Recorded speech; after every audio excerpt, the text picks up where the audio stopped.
बहुत सावधान, बहुत सावधान। आप बच्चे नहीं हो, आप लोगों को हित अहित का ज्ञान होना चाहिए। इंद्रियों की मांग को अपनी मांग मानना, मन की विलासता को अपनी मानना, यह आपको बांध देगा, प्रकृति में बांध देगा, माया में बांध देगा। भागना पड़ेगा, संसार स्वीकार करना पड़ेगा, गिरना पड़ेगा। इस बात को अंदर से समझिए। आपको बहुत मजबूत रहना है। अभी तो माया ने कोई प्रश्न नहीं किया आपके सामने, अभी तो सिर्फ पढ़ाई चल रही, तब आप भागते हो अंदर से, बाहर से चाहे हमारे नजदीक भले दिखाई दे रहे हो। और जिस दिन प्रश्न आया तो आप ये समझ कितने नंबर आएंगे आपकी परीक्षा के। पहले ही आप मांग कर रहे हो जगत की, तो जब प्रश्न आएगा कि एक तरफ जगत का आकर्षण, एक तरफ प्रभु का आकर्षण, तो आप उत्तर क्या दे पाओगे? क्योंकि पहले ही जगत का आकर्षण है, इसी को तो मिटाना है। नहीं समझ पा रहे आप, इसी को मिटाना है आपको। जथा लाभ संतोष सदा काहू सो कछु न चाहूंगा, जैसे मेरे प्रभु रखे वैसे रहूंगा, कभी कोई चाह नहीं करूंगा। सच्ची मानिए, यदि आप सतमार्ग में चल रहे हैं तो कोई चाह नहीं रहे। जैसे आपसे पूछा जाए क्या आप पसंद करते हैं, नहीं बोलिए आप क्या पसंद करते हैं, किशोरी जी का नाम दे दीजिए, इसमें रति हो जाए। नहीं, वैसे क्या पसंद करते हैं? किशोरी जी का धाम, दिव्य वृंदावन मेरे नेत्रों में झलकने लगे, दे दीजिए आप। इनकी शिवा आपकी हृदय की मांग आपको फंसा देगी। इस शब्दों को पकड़ लीजिए, सत्संग के शब्दों को आप नहीं पकड़ते। आपका मन जब विपरीत चिंतन करता है तो आप कीर्तन कीजिए, वाणी जी का उच्च स्वर से गायन कीजिए। एक बार जीत गए तो 1000 बार इसको पटक दोगे मन को, एक बार हार गए तो 1000 बार पटकी लगाएगा आपको। आप समझो, आप किसी विशेष कृपा से आप चल रहे हैं। अगर इस विशेष कृपा की अवहेलना करेंगे तो आपका परमार्थ रुक जाएगा। पूज्यपाद श्री उड़िया बाबा जी महाराज से स्वामी अखंडानंद जी महाराज प्रश्न करते हैं, बाबा यदि कोई हमारे गुरु और इष्ट की निंदा कर रहा है तो हमारा क्या कर्तव्य बनता है? यदि कोई हमारे गुरुदेव की इष्ट की निंदा करता है तो हमारा उस समय क्या कर्तव्य बनता है? उत्तर, उस उपासक को चाहिए कि उसके सामने जो इष्ट की निंदा या गुरुदेव की कर रहा है वहां से तत्काल हट जाना चाहिए, कभी भी दोबारा उसके पास नहीं बैठना चाहिए। नीति कहती है कि सहन नहीं करना चाहिए, लेकिन प्रीति कहती है कि उठ के चल देना चाहिए, लड़ाई झगड़ा नहीं करना चाहिए। बहुत ये व्यवहार की बहुत काम की बात है। प्रायः ऐसा संयोग मिलता है कि हमारे इष्ट और गुरुदेव की अवहेलना करने वाले हमारे रिश्तेदार, नातेदार, संबंधी ही होते हैं, माता या पिता या ऐसे। क्यों होते हैं? क्योंकि जब उनका कोई संबंधी भगवत मार्ग में चलता है तो फिर उनकी भावनाओं के विरुद्ध हो जाता है। अगर वो उनकी भावनाओं का ही केवल पोषण करने लगेगा तो इष्ट गुरु से विरुद्ध हो जाएगा, पक्का, आगे चल के देख लेना। और जब इष्ट गुरु की भावना में वो पुष्ट होता है तो उनकी लौकिक भावनाओं को वो कुछ भी नहीं गिनता। अब उनको लगता है कि ये जो हमारा पुत्र है या पुत्री है या पत्नी है या परिवार का सदस्य है, कितना हमें प्यार करता था, ये जब से गुरु जी से मिला, जब से उपासना में आया, तब से ऐसा हुआ। तो उसकी गुरु के प्रति, इष्ट के प्रति भी निष्ठा नहीं रहती, भक्ति नहीं रहती, और उसी के अंदर से माया निंदा करवाने लगती है, बहुत प्रियजनों के द्वारा। अब वहां क्या हमारा कर्तव्य है? हमको पास नहीं बैठना, हमको उनका विरोध नहीं करना। बाबा कहते हैं नीति तो आदेश करती है सहन ना करने की बात। संत शंभुश्री पद अपवादा कही सुनी तहां असमर्यादा काटी जीव तासु जो बसाई, नीति कहती है। लेकिन बाबा कह रहे हैं, भक्ति कहती है, प्रीति कहती है कि हमको क्रोध नहीं करना, हमको वैर नहीं करना, बदला लेने की भावना नहीं करना, और ना हमको सुनना है। कान में अंगुली डाल के तत्काल वहां से अलग हो जाना, उससे फिर पुनः मिलना नहीं, उसका संबंध हृदय से अस्वीकृत करना है। जो सहन करता है तो भगवान और गुरुदेव में उसकी प्रीति स्थित हो जाती है। यही जीवन का परम लाभ है। दूर का कोई करे तो चलेगा, बिल्कुल पास का करेगा, नजदीक एकदम विरोध शुरू होगा, बिल्कुल नजदीक शुरू होगा।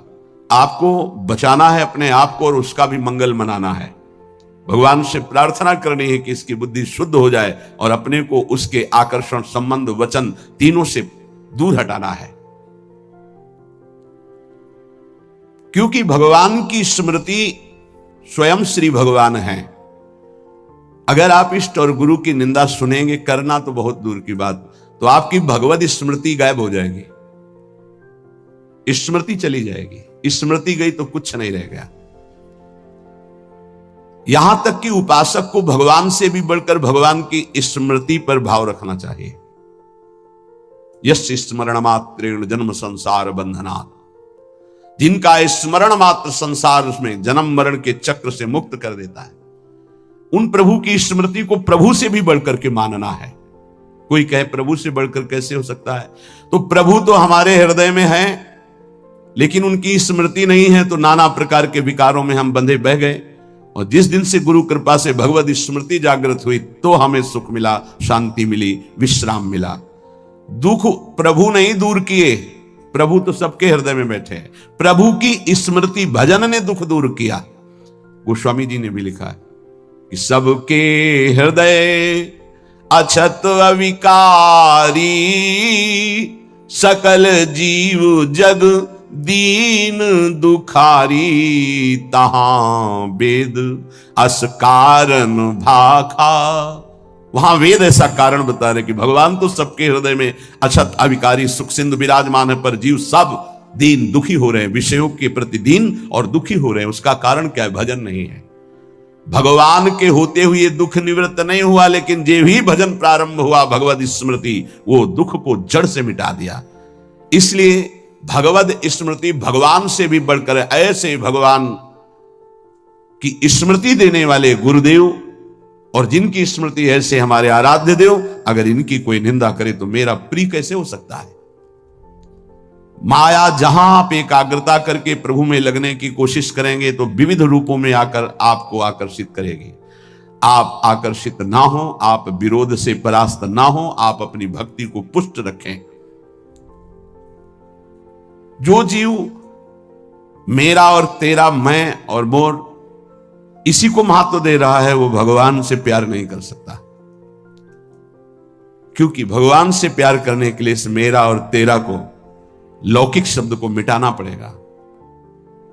मैं सिर्फ प्रियालाल का हूं, प्रियालाल मेरे, बस ये हृदय की स्थिति होनी चाहिए। देख लीजिए, प्रभु में ऐसी स्थिति, अनन्य चिंतन तभी हो सकता है जब हृदय में बात आ जाए कि मैं प्रभु का, प्रभु मेरे, बस सिर्फ प्रभु मेरे। प्रभु का वैभव रचा हुआ नहीं, प्रभु का जो भी है वो उससे मेरा संबंध नहीं, प्रभु से संबंध है। प्रभु का रचा हुआ तो अखिल ब्रह्मांडों में रजोगुणी लीला हो रही, तमोगुणी लीला हो रही, सतोगुणी लीला हो रही, नहीं, हमें प्रभु चाहिए, ये लीला नहीं, ये माया नहीं। जितनी भगवान की स्मृति में जन डूबते हैं उतना ही आनंद का अनुभव होता है। पर जब हृदय में भोगों के प्रति राग होता है और जब वो नहीं मिलता तो क्रोध हो जाता है, चिड़चिड़ा स्वभाव हो जाता है, नाक में गुस्सा भर जाती है। ये उपासक सावधान इस वृत्ति से। नहीं, अगला इसका जो कदम है उसका नाम है भय। राग भोगों का, बराबर भोग तुम्हें मिलते रहे ऐसा सृष्टि में कभी किसी को नहीं होता। परिस्थिति बिगड़ती भी है, कभी ऐसी परिस्थिति आती है कि मनोनुकूल भोग नहीं मिलते, उस समय क्रोध, चिड़चिड़ा स्वभाव, नहीं शासन में लीजिए, नहीं, अगला कदम जो है वो बड़ा भयावह है। राग से क्रोध और क्रोध से भयावह स्थिति।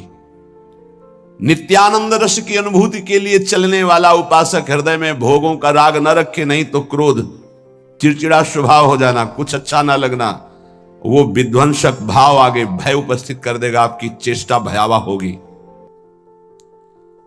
भक्ति में मुख्य बात है, भक्त कभी भी महापुरुषों के वचनों की अवहेलना न करे, अपराध न करे, इसका पूरा ध्यान रखें, नहीं तो बुद्धि भ्रष्ट हो जाएगी। ये मैं गूढ़ बात कहता हूं। जिन उपासक के अंदर भोगों का राग है, क्रोध है, भयावह कल्पनाएं हैं, वो आज्ञा का उल्लंघन करते हैं। अगर आज्ञा पर चलोगे तो कभी माया आपको परास्त नहीं कर पाएगी। साधन भक्ति, जब सिद्धा भक्ति में फिर निश्चिंतता आती है, निर्भयता आती है, निशोक आता है। साधन भक्ति में साधक को बहुत सावधान रहना है। ये 6 बातें साधन भक्ति में होंगी तभी सिद्ध स्वरूप जागृत हो जाएगा। पूज्यपाद उड़िया बाबा जी, चिदानंद समुद्र भगवान की निश्चित प्राप्ति हो जाएगी, सिद्ध पुरुष हो जाएगा यदि ये 6 बातें रही। पहले, भारी से भारी आपके प्रति कोई अपराध कर दे तो उसे क्षमा करने की आपके अंदर वृत्ति होनी चाहिए। क्रोध करके उसको मानसिक संकल्प करके दंड देना या शारीरिक दंड देना या समुदाय से दंड दिलाना, किसी भी प्रकार का ऐसा भाव नहीं होना चाहिए। जैसे आप भजन करते हैं, आपके मन में संकल्प बना कि तुमने हमारा अपमान किया है, तुम्हें भगवान देख लेंगे, भोगोगे, तो यदि भजन बल है तो लागू हो जाएगा उस पर और वो कष्ट भोगेगा पक्का। लेकिन वो तो कष्ट भोगेगा शारीरिक, पर आप खाली हो गए और अब भजन की वो वृत्ति आएगी नहीं, क्योंकि आप सिद्धांत से गिर गए। या आप शारीरिक बलवान हैं, आपने उसको पीट दिया तो आपका भजन बल क्षीण हो जाएगा, आपका मार्ग अवरुद्ध हो जाएगा। या आपके बहुत अनुयायी हैं, उनसे पिटवा दिया। किसी भी तरह से दंड दिलवाना भक्ति को खो देना है, यह बात अच्छे से समझ लीजिए। तो पहला है क्षमा। किसी भी कारण से एक भारी से भारी अपराधी को भी क्रोध करके दंड देने की भावना ना होना। दूसरा है, कभी भी किसी भी वस्तु व्यक्ति स्थान पर महत्व रखकर अपने प्रभु को भूल जाना, ये बहुत सावधानी की जरूरत। तभी आप सिद्ध होंगे, परिपक्व अवस्था तभी आएगी। अव्यर्थ कालत्वम, समय व्यर्थ नष्ट कर देना। कब नष्ट होता है समय व्यर्थ? अनुकूल भोग मिल गया, उसमें राजी हो गए, भूल गए भगवान को। अनुकूल व्यक्ति मिल गया, उससे बात करना है, बहुत दिनों बाद मिले, बातचीत, हंसी मजाक, और कैसे हो, भूल गए भगवान को। वस्तु व्यक्ति स्थान पदार्थ पद चाहा हुआ कुछ भी मिले, उसके मिलने में यदि आपका भजन छूट गया तो आपकी भक्ति बाधित हो जाएगी। ये सावधानी कहां है, किस साधक में? कोई बिरला यह ध्यान रखता है कि हमारे सामने अनुकूल वस्तु व्यक्ति पदार्थ घटना पद, ये अगर कोई भी आवे तो भी हमें अपने प्रभु का स्मरण नहीं छोड़ना, समय 1 मिनट व्यर्थ नहीं होने देना, सिद्ध बनने के लिए, भगवदाकार वृत्ति के लिए, भगवत साक्षात्कार के लिए। तीसरा, जिन भोगों को निषेध किया गया है तुम्हारे आसपास सब हो, सुविधा हो भोगने की, तो भी तुम्हारे हृदय में भोग लालसा ना हो। अगर हो भी जाए तो भोगना नहीं। आवश्यकता से अधिक धर्म अनुकूल भोग भी ना भोगे, धर्म के प्रतिकूल तो बात जाने दो, जितनी आवश्यकता है। ये बहुत सूक्ष्म विषय है। जैसे भोजन में मीठा बहुत प्रिय होता है, किसी को नमकीन बहुत प्रिय होता है, जहां अनुकूल भोजन आया, अधिक मात्रा में लिया, उस दिन नोट करना भजन नहीं होगा। वो भजन जो स्वाभाविक होता था रोटी दाल में, वो नहीं होगा, आप देखना। तो कितनी दुश्मन है वो वस्तु जो हमें प्रभु के स्मरण में शिथिलता दे दे। रुचि नहीं रह गई भजन की, फिर बातें होती हैं बैठ करके, प्रपंच की बातें, और या फिर बहुत खूब सोना, सो रहा है, सारी शक्ति पचने में लग जाती है। जब उधर में जरूरत है 500 ग्राम 400 ग्राम भोजन की, और आपने दबा करके उसमें 1.25 किलो भर दिया, अब इसके बाद पानी गया, अब वो सारी आपकी जीवनी शक्ति उसी में लग गई पचाने में, तो भजन के लिए आपके पास सामर्थ्य कहां रह गई? बार बार जमवाई लो, बार बार टहलो, बार बार लेटो, क्योंकि वो पच जाए ना।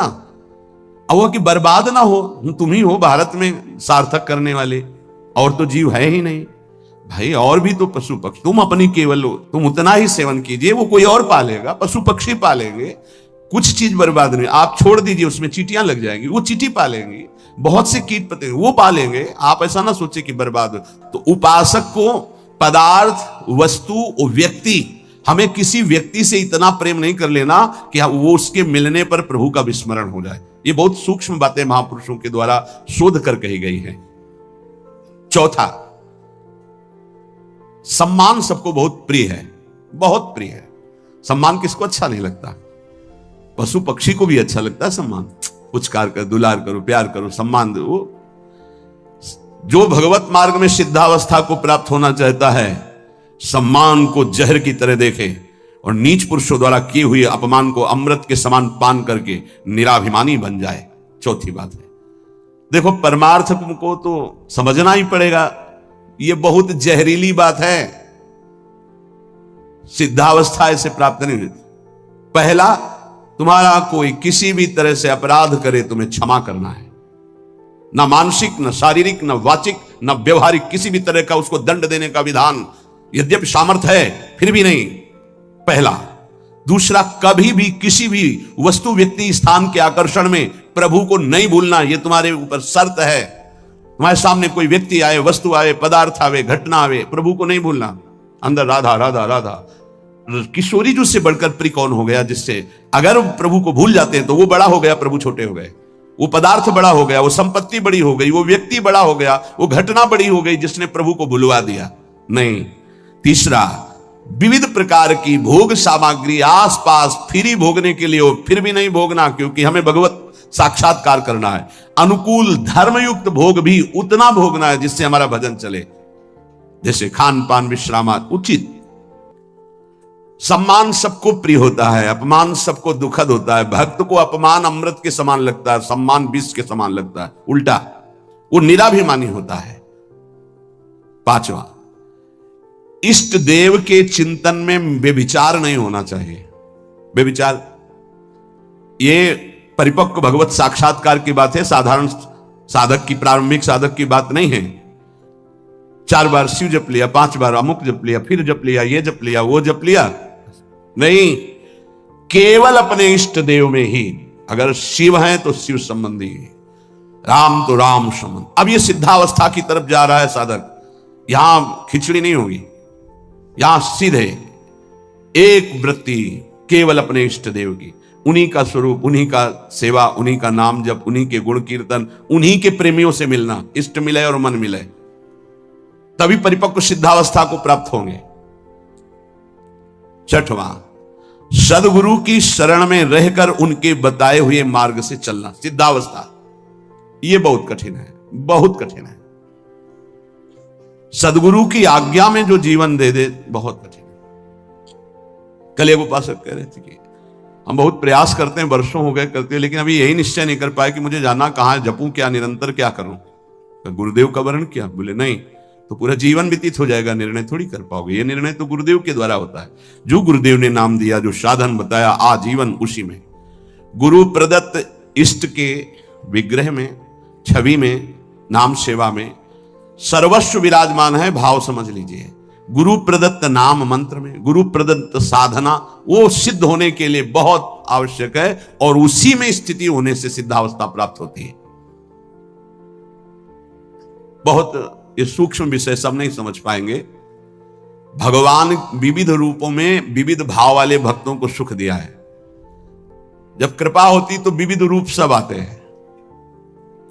जो अनन्य रस का उपासक है अपने इष्ट देव का, उसे किसी में प्रियता नहीं होती।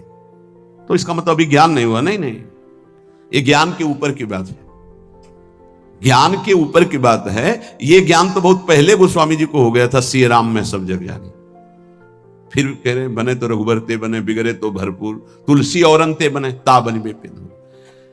सदगुरु की शरण में साधना करने वाले उपासक की एक पहचान होती है।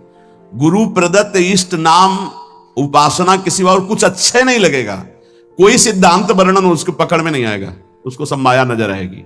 कोई भी भगवान रूप रख करके आवे, उसको प्रियता नहीं होगी। उसको प्रियता उसी में होगी जो गुरुदेव भगवान ने इष्ट दिए हैं। ये खास बात उस गुरु प्रदत्त साधन करने वाले महामहिम साधक में होती, ये सब में नहीं होती। बड़े से बड़े भगवत स्वरूप की रुचि नहीं रहेगी, उसकी रुचि नहीं रहेगी। अपने इष्ट का नाम, इस पे उसके प्राण न्यौछावर होते हैं। यही परिपक्व अवस्था में जाएगा उपासक। प्रभु के विविध रूप हैं, विविध छवियां हैं, विविध उनकी शोभा है, विविध नाम है। ये तब होता प्रारंभ में, विविधता में। लेकिन जब परिपक्व अवस्था की तरफ, तो गुरु प्रदत्त साधन और साध्य पर दृढ़ निश्चय, अपना कोई भाव। आजकल गुरु बनाने के लिए जब आते हैं तो पूरा रजिस्टर भरा होता है, कोरा कागज बनकर गुरु जी के पास जाया जाता है। अब लिखो इस पे, जो लिख दोगे आजीवन इसी पे लिखा रहेगा। लेकिन यहां इतना लिखने का अवसर ही नहीं, शिष्य बन रहे और पूरा रजिस्टर भरा हुआ है। हम तो ये करते हैं, हम तो ये करते हैं, हम वही ऐसे, हमारा ये सिद्धांत, हमारे ना कोई आग्रह ना कोई भाव, ये रखा है हृदय हमारा, जो आप चाहो इस पे डाल दो, वही जीवन भर ऐसे शिष्य बना जाता है। सब अपनी भावनाएं हटाकर गुरुदेव के चरणों में, अब आप जो ये नया जन्म हमारा है गुरु दीक्षा का, आप जो आज्ञा करेंगे वैसे ही हम चलेंगे, एक अबोध बच्चे की तरह गुरुदेव के चरणों में समर्पण। अबोध बच्चे की, मुझे कुछ पता नहीं, जैसा आप कहें वैसा मैं चलूं।